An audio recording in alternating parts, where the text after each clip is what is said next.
Welcome. I'm David Haug, Superintendent of the Jefferson R-VII School District, and this is kind of our continuation of that one campus vision process. I want to spend a few minutes today talking about the 2022 traffic study. I think first to kind of be aware of, I'm putting this out there for people to look at and think about things.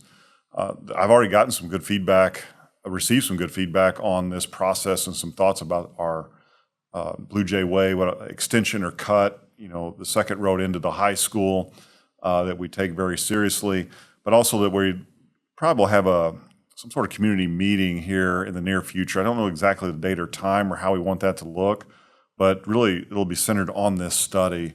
So be watching out for that. Really just trying to inform you. And also I want to stress this is my opinion of the study, and you're welcome to bring your own thoughts and opinions on it as well.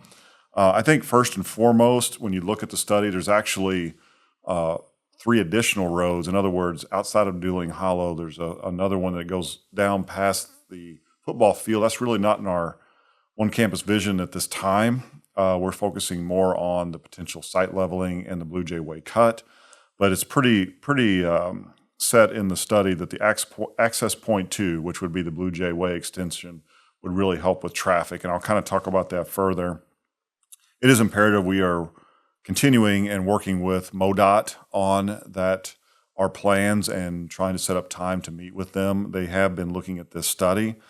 It should be noted that some of the information in the study is a little bit outdated because we have adjusted our start times in the morning and morning, which has affected the PM traffic and how we've done that. We'll talk about that more in a minute. And also the local growth considerations. When the traffic study was done, there was no James Hardie Industries at that time. The anticipated closure of the Ameren plant, we are hoping for good things there.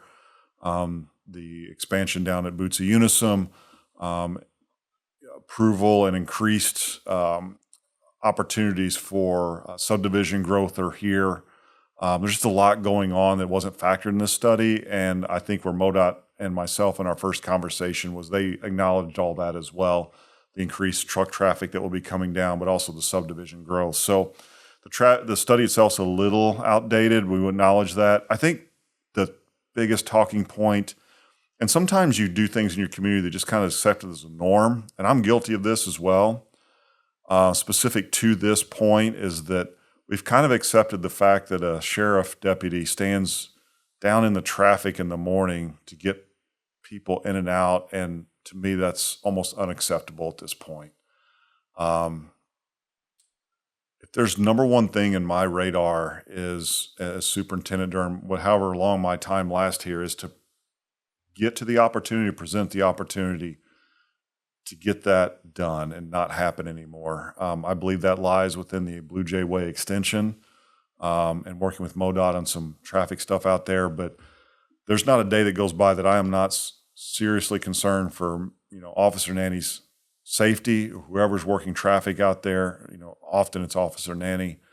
He and I have a standing deal that if he feels like it's unsafe and or it's dark or it's rainy, that he does not need to be down there. But that intersection is not good anyway. I just want to stress that point. As we go forward, we need to make sure that is not something that is accepted when the opportunity presents itself.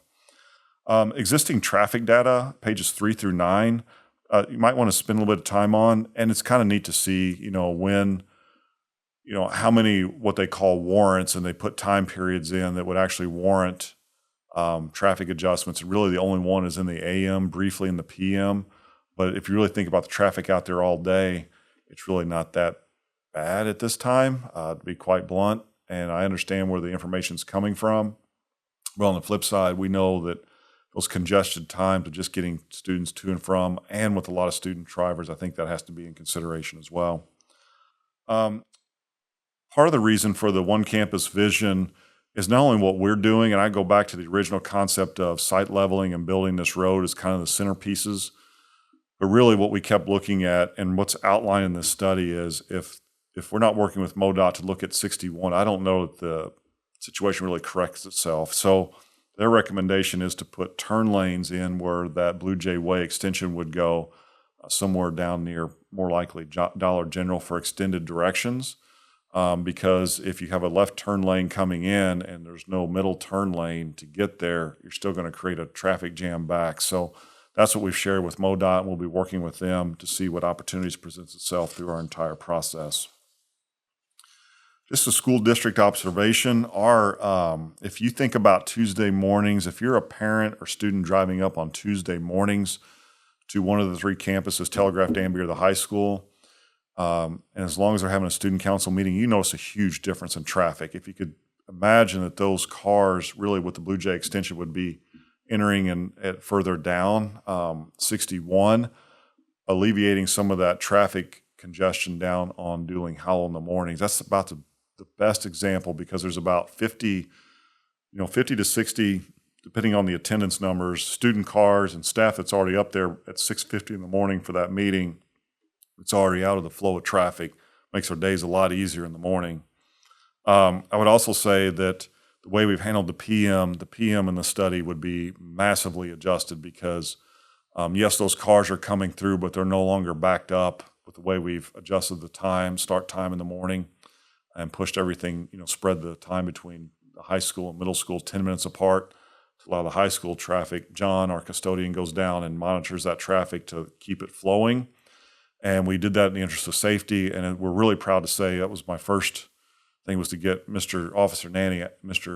Brent Nanny off the road there as our SRO from doing traffic in the afternoon.